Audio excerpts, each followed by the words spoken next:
Shalom Bapak Ibu, sahabat Galilea yang diberkati oleh Tuhan Yesus. Apa kabar hari ini? Tentunya baik-baik saja, amin. Apa yang kau pikirkan? Mari saudara buang semua pikiran yang negatif, yang hanya menimbulkan kekhawatiran, kecemasan dalam hidup ini. Sebaliknya mari kita kembangkan pola pikir yang positif sesuai dengan perintah daripada Alkitab. Kita harus selalu berpikir secara positif. Amin. Dan membaca, mendengar dan merenungkan firman Tuhan akan membuat kita menjadi orang yang positif, yang selalu optimis, yang berpengharapan. Amin. Mari kita berdoa. Bapa kami yang di surga, dikuduskan namamu, datanglah kerajaanmu, jadilah kehendakmu di bumi seperti di surga. Kami merindukan hari ini di mana kami melakukan tanggung jawab aktivitas dunia kerja kami berada di bumi seperti di surga. Engkau yang memerintah, damai sejahtera sukacita selalu memerintah dalam hidup kami. Terima kasih Tuhan, Engkau berikan kami hari ini setelah Engkau menjaga, menyertai dan memberkati istirahat tidur kami di sepanjang malam yang telah berlalu. Dan karena itu kekuatan yang daripadamu kami peroleh hari ini, sehingga kami boleh bangun dengan tidak kurang sesuatu apapun. Semua karena anugerah-Mu. Kami akan baca, dengar, renungkan firman-Mu. Urapi kami, buka hati pikiran kami. Urapi juga hamba-Mu. Setiap kata kalimat yang keluar dari mulutku adalah kata kalimat penuh kuasa, penuh urapan. Setiap mereka yang mendengar diberkati, berakar, berbuah di dalam Engkau. Di dalam nama Tuhan Yesus, haleluya, amin. Bapak Ibu, kita baca di Mazmur 111 pada ayat 1 sampai dengan ayatnya yang ke-10. Kebajikan Allah, demikian judul dari Lembaga Alkitab Indonesia. Haleluya. Aku mau bersyukur kepada Tuhan dengan segenap hati dalam lingkungan orang-orang benar dan dalam jemaah. Besar perbuatan-perbuatan Tuhan, layak diselidiki oleh semua orang yang menyukainya. Agung dan bersemarak pekerjaannya, dan keadilannya tetap untuk selamanya. Perbuatan-perbuatannya yang ajaib dijadikannya peringatan. Tuhan itu pengasih dan penyayang. Diberikannya rejeki kepada orang-orang yang takut akan Dia. Ia ingat untuk selama-lamanya akan perjanjiannya. Kekuatan perbuatannya diberikannya kepada umatnya dengan memberikan kepada mereka milik pusaka bangsa-bangsa. Perbuatan tangannya ialah kebenaran dan keadilan. Segala titahnya teguh, kokoh untuk seterusnya dan selamanya. Dilakukan dalam kebenaran dan kejujuran. Dikirimnya kebebasan kepada umatnya, diperintahkannya supaya perjanjiannya itu untuk selama-lamanya. Namanya kudus dan dahsyat. Permulaan hikmat adalah takut akan Tuhan. Semua orang yang melakukannya berakal budi yang baik. Puji-pujian kepadanya tetap untuk selama-lamanya.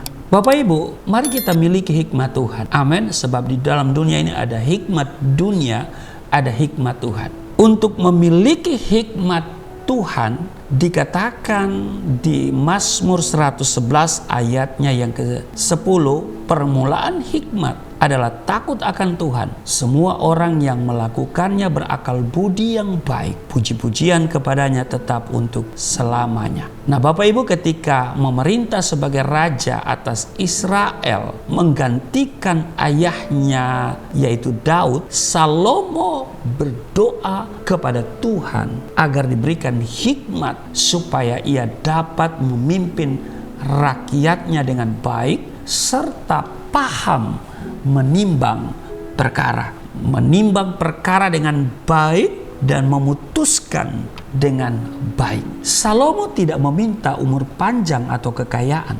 melainkan pengertian untuk membuat keputusan. Tuhan pun mengabulkan permintaan itu.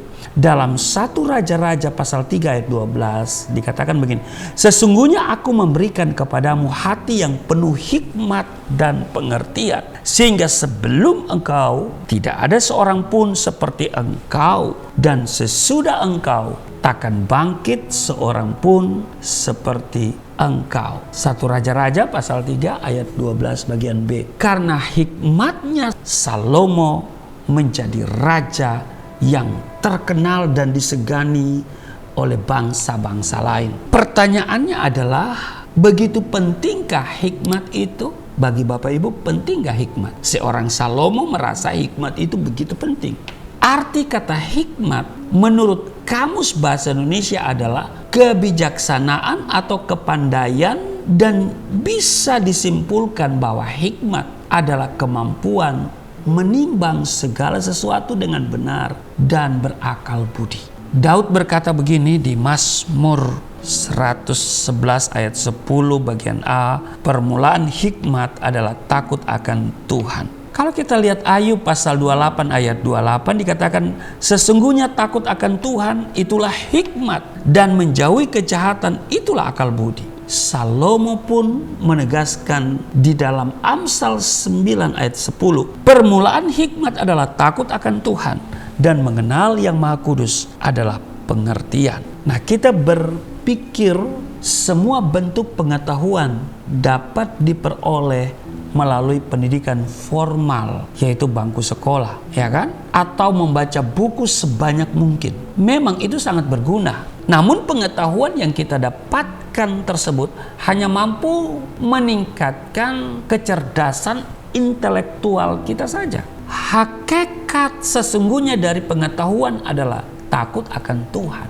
dan menjauhi segala jenis kejahatan, di mana kedua hal tersebut saling terkait, tidak dapat dipisahkan, ya kan? Seseorang yang takut akan Tuhan akan menjauhi segala jenis kejahatan. Takut yang dimaksud bukan seperti saat kita melihat hantu atau binatang buas, kita muncul rasa takut. Namun takut yang dimaksud adalah penghormatan dan penghargaan terhadap pribadi Tuhan, karena Dia adalah Allah yang kudus, yang di dalamnya terkandung unsur ketaatan dan keengganan kita untuk melakukan dosa. Itu yang disebut dengan takut akan Tuhan. Ada ketaatan dan kita enggan melakukan perbuatan dosa. Oleh sebab itu, Musa berpesan begini di dalam Ulangan pasal 4 ayat 6. Lakukanlah itu dengan setia, sebab itulah yang akan menjadi kebijaksanaanmu dan akal budimu. Dengar baik Bapak Ibu, jadilah seorang Kristen yang penuh dengan hikmat, supaya kehidupan kita semakin dikenan oleh Tuhan. Tuhan Yesus memberkati, mari kita berdoa. Terima kasih Tuhan, hari ini kami diingatkan supaya kami memiliki hikmat, dan permulaan hikmat adalah takut akan Tuhan. Terima kasih, kami senantiasa menaruh penghargaan, penghormatan kepada Tuhan, dan kami mau taat, dan serta kami juga tidak kompromi dengan dosa. Berkati kami semua, berkati sahabat Galilea dalam tugas kerja hari ini. Dimanapun mereka bekerja, kasih setia Tuhan mereka alami, penyertaan, perlindungan, dan berkat Tuhan menjadi bagian kami semua. Di dalam nama Tuhan Yesus, haleluya, amin.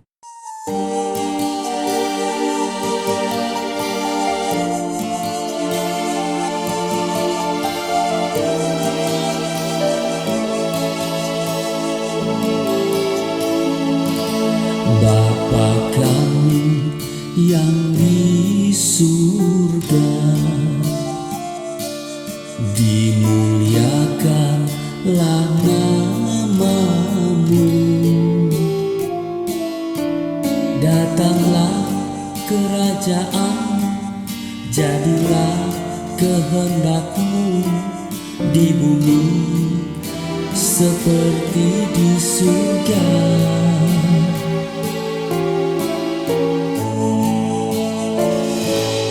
Berikanlah kepada